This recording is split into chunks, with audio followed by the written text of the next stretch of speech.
nice to be here with you today. One second.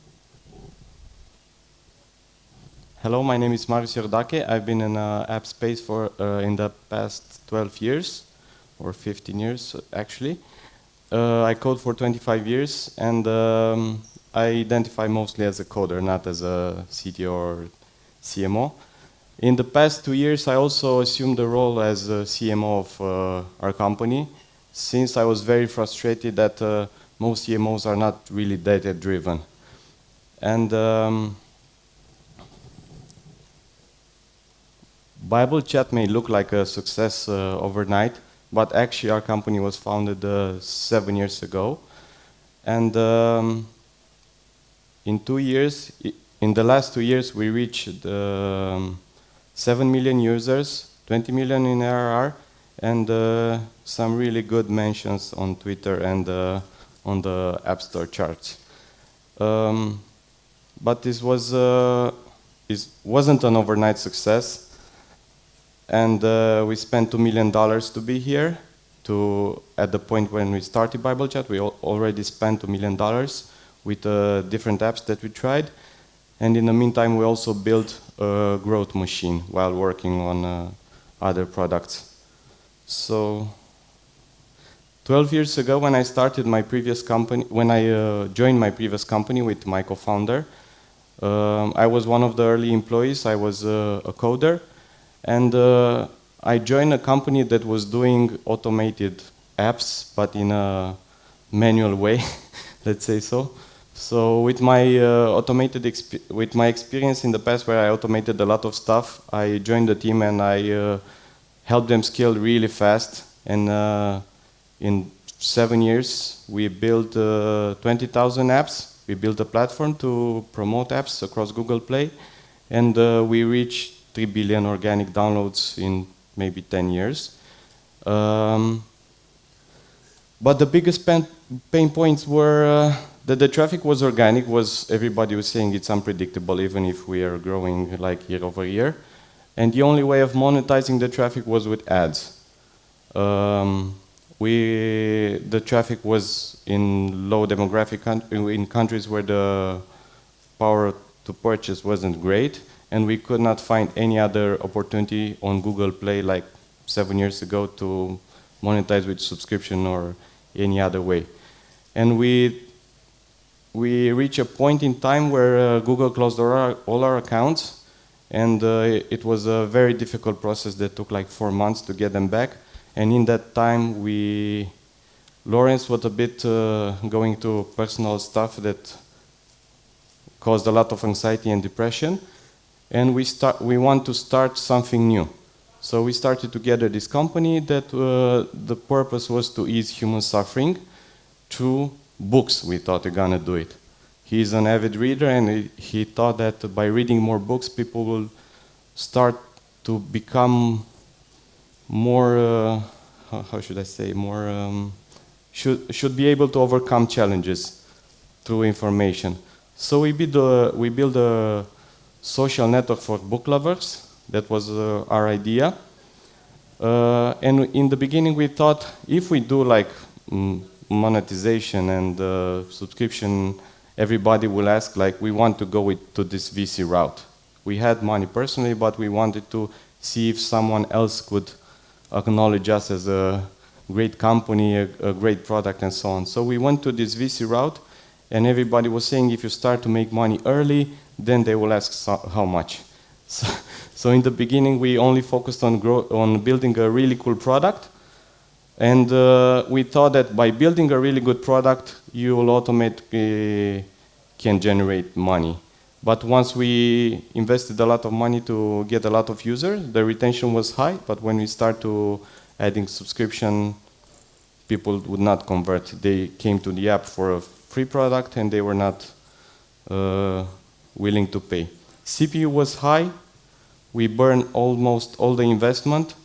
We hired and fired, or they left, around 40 people in the first 4 years.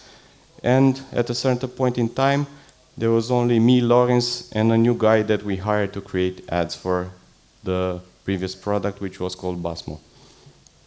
we had like $100,000 left in the bank, and we said if we cannot manage to do something in the next 6 months, like I had no salary, Lawrence had no salary, so we only paid that guy, and we had a marketing budget. And we said we should start doing something new. And in the past 4 months with the other product in Basmo, we integrated the feature Ask Any Question from a Book. And when you look at the data, we saw that most people were engaging with the Bible. So we thought that building a separate, dedicated experience is going to be a much better approach. And funny thing is that the guy we hired was a practicing Christian. He was really, really religious, and he is very young, and he knows how to create ads. He was really excited, and we were used to like $4 CPI, and first 5 ads we created were like 60 cents. So we thought, okay, now we should focus on building this product. Our strategy was always first test with the market and then build something. We're not willing to spend 6 months in building something and then to see if the market would like it or not. So we did this landing page and we tested some ads. We exposed the idea that the app is already there, it's built, and we wanted to test the intent of download. So we took advantage of new trends in a highly engaged niche, and our own experience by scaling and building a lot of automation. In the first 19 months, because now we are almost 24 months later, we managed to grow from 45,000 users to 10 million, scale the marketing budget, and hit 12 million ARR in December. And this was because we always thought that testing ads, it's the way to go. Like, you cannot have marketing budget so high without testing a lot of ads. And we already started to build this system like 6 years ago, slowly, but it was more like scripts that run semi-autonomously, and we only had like, every time we had like 1 or 2 employees who were doing the ads and helped them upload, create campaigns automatically, but then we had someone else who were checking the results. So in the beginning of Bible Chat, it was only me, my co-founder, and this guy, and we are doing like 250 ads per month. It went good, we scaled, and then as we wanted to grow, we raised a new round in January 2024, and we want to grow a lot. So we said, okay, the next approach is going to be, let's hire more people to do more ads. In the first few months, we thought that by hiring more people, the growth is going to be like exponential, but actually it's a lot of time involved in training these new guys to do ads that work. And we decided the best approach, after getting some people that were spending 1 month without no results, we said the best approach is tell them in the beginning, this is a performance-focused company. If you don't manage to do a great ad in the first 2 weeks, we're not going to work together. We offer higher salaries, but we wanted to see if they could be analytical. And what we learned is that creative diversity, so by having more people who are doing the ads, you could target a lot more audience. So you could target like older people, younger people, female, male. It really depends on the persona of the person who created the ads.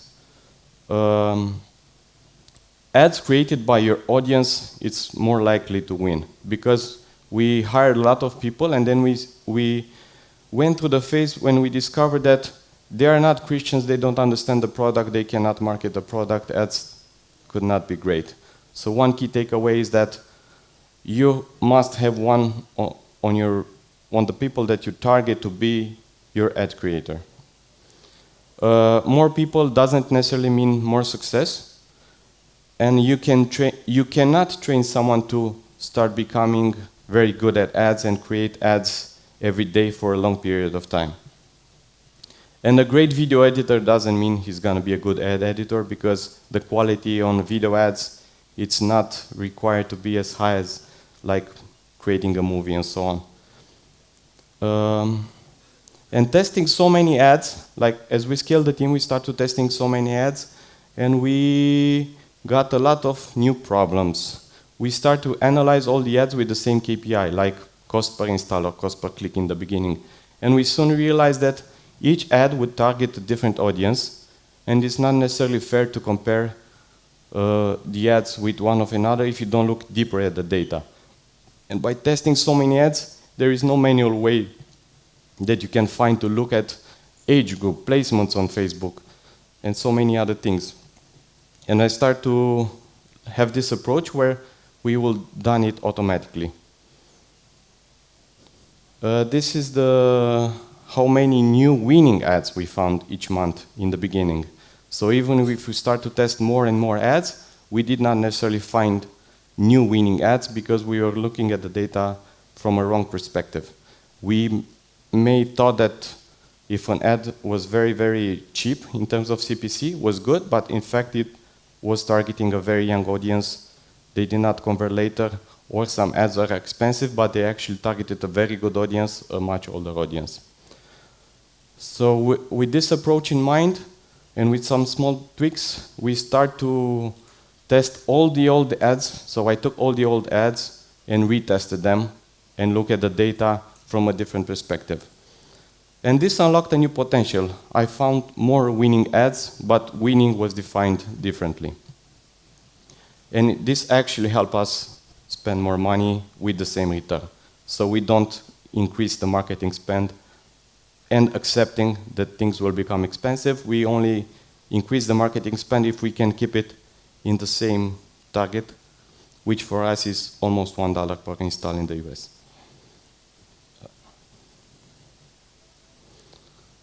Are we winning? You might say so. But increasing the marketing budget brings us new problems, like higher budget, ad fatigue. Solution? New winning ads. But how? Hire more people? No, not again. We went through this phase many times and we discovered that that's not the right approach. So I was very frustrated with the team because I asked them, please do more iteration of the ads. We have this concept, it worked for 3 weeks. Let's do more iteration, let's do more iteration. Nobody is willing to do this monkey job. They want to do new concept, they want to discover new things, they wanted to put their own mindset, their own persona, they want to integrate in the ad and see if it works. So nobody actually want to take a winning ad and create 50 more just to see if one could, you could put one of them in the same ad group and spend more money for a longer period of time. And since known formula equals automation, I decided to spend 2 weeks in December and build a platform where you can create templates from the winning ads and decide which elements are replaceable, like sound, title, overlay, maybe different fade in, fade outs, I don't know, different hooks you can test. And I took, with the help of my team, I took all the winning videos, break it down into parts, and created this platform that could build videos automatically. And in December, I managed to test almost 3,000 ads while the team was on a holiday. You might see this as an exaggeration because it actually didn't bring us results quicker. So we haven't had like exponentially new great ads, but this also brings us new challenges and new learnings. One of the learnings is that you need to decide much faster if an ad is good or not. You cannot spend like 3 days and $100 to learn if it has good KPIs. You cannot test ads in all demographics. Maybe it doesn't work in the US, maybe it will work in other countries. You cannot afford to do this with so many ads. But what you can do, I discovered that there are some countries where the intent is kind of similar with the US, and there it's much cheaper. So basically all the ads that were winning in the US were also winner in some other countries. And I decided to change the approach and test, like if I'm creating 50 iterations from a video, maybe I will test 10 in the US, 10 in a country, 10 in a country, and then decide if the concept could be improved or not. And now localization of ads start to become easier, because if you do the video automatically, you can also translate the voiceover automatically or the overlay automatically or everything that you can do automatically and start scaling the video in other countries. So I was not depending on the team. Please translate this video in German. Please translate this video in French so I can scale in other countries. When we saw that videos scaled in the US, we immediately start to localize them and test in other countries as well. The team will focus now only on new concepts. So we kind of decreased the team. We were maybe 7 or 8 person in December, and now we're just 4 people that are willing, that are very creative. Like before, we had also people that were willing to do this iteration, but they don't actually like it. And now we kind of only kept the people who are really, really good at discovering trends and creating new concepts. This is next month after we build this platform. So the first version of the platform was built only by me in December and in the holidays. And then I start to work with the team and improve it a lot. We did a lot more features that help us do a lot more stuff. And we actually kind of decrease how many ads we test per month, but actually we found more new winning videos. Before building this tool, I actually talked with a lot of people in the industry that were promising the same platform with the same results, but their pricing was like 60 ads per day, 60 ads per month, $500 or similar costs that could not help us test even more than we were previously testing. The founders of such SaaS did not have like previous experience where they scaled products very, very like huge spends. And no other clients was really having success. So I talked with 3 other SaaS providers and I was not convinced. That's why I started building this by myself. And you might be wondering, what about UGC? What about organic traffic? And what about influencer marketing? Because in today's world, everybody's talking about these new strategies. And having a platform that can create videos automatically, it's really, really helpful to cover all these other strategies also. We start to do organic videos. We start to post videos automatically on TikTok and on Meta by leveraging the data that we have internally. So we analyze all the questions that people talk about internally and to discover new problems, to discover new angles on how to promote Bible chat. We also analyze trends and news and much more. Influencer marketing in UGC. From September to December, we invested a lot of money into working with big Christian influencers. They promised a lot, they delivered less, as you might also discover by yourself. And we tried a new approach. We tried to get people that are willing to create an affiliate account for us, and they will post videos about Bible chat every day. And we were able to go viral with one of these videos. And actually having this platform allow us to create the content for them. They will create an account, we will give them content every day. Content that is based on our internal learnings. So once we see that something works, we start to create more videos around the same concept, and they just post it. And if they have success, we pay them, and we start paying them more and more. And by the end of August, we plan to expand this affiliate network to almost 100,000 people, and have a lot of video posted around Bible chat. So far, it's working so great. This is also the reason we were featured and we were number 4 on App Store, because of the downloads we had. And I'll explain more next year, hopefully. We hope as well. Amen to that, right? Yes, please. Thank you, Marius. And if you had to highlight one lesson, one conclusion from all those tests that you've tried and from everything that you've tested, which one would it be? So every testing approach should be based on your company.